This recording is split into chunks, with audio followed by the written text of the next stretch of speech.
Bonjour à toutes, bonjour à tous. Chaque mois, vous découvrez la newsletter de Sémaphore qui traite des sujets de l'audit, de l'expertise comptable, du conseil en ressources humaines, de la diversité et de l'inclusion et des transitions professionnelles. Premier sujet de ce mois de novembre, l'organisation du travail et la mise en œuvre de la semaine de 4 jours. Je vous invite à découvrir avec moi la newsletter.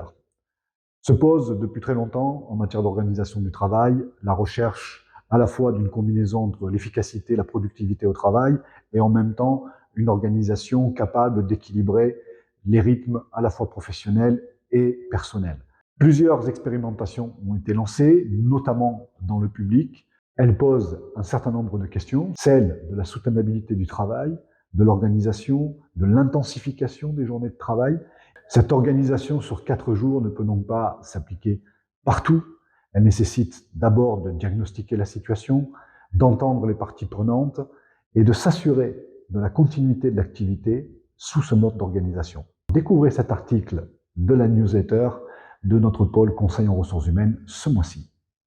Au sommaire de ce mois de novembre, dans la rubrique Audit et expertise comptable, nous traitons ce mois-ci d'un arrêt important de la Cour de cassation qui consacre le droit européen en matière d'arrêt maladie et qui dit que la maladie ne doit pas faire obstacle au droit à congé. Un certain nombre de questions se posent, celle de la période de référence, celle des congés concernés, celle du calcul de la durée d'application de cette disposition. Vous retrouverez les éclaircissements dans la newsletter Audit et expertise comptable de la branche Sémaphore ce mois-ci. Notre troisième pôle, diversité et inclusion, s'intéresse à l'inclusion dans les campus universitaires.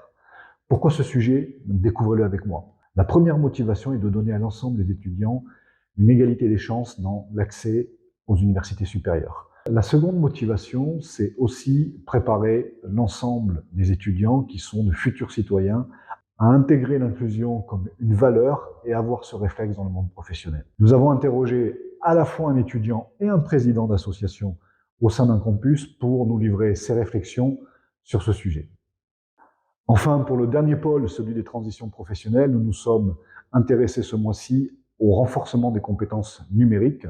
Tous les salariés ne disposent pas de la même capacité d'utilisation des outils numériques et c'est un facteur d'exclusion, voire un facteur limitant dans la progression de carrière, voire un facteur difficile, affaiblissant en cas de rupture de carrière. Nous avons, à l'aide de PIX, qui est en fait un outil de développement des compétences numériques pour adultes, mis en place des programmes qui permettent de largement former en entreprise un collectif de collaborateurs pour accroître leur niveau en matière de compétences numériques. Découvrez tout l'intérêt de PIX dans cet article et n'hésitez pas à nous contacter pour toute question. Comme d'habitude, vous retrouverez le lien au-dessus de ma tête pour accéder à la newsletter. Je vous en souhaite une très bonne lecture et je vous dis au mois prochain.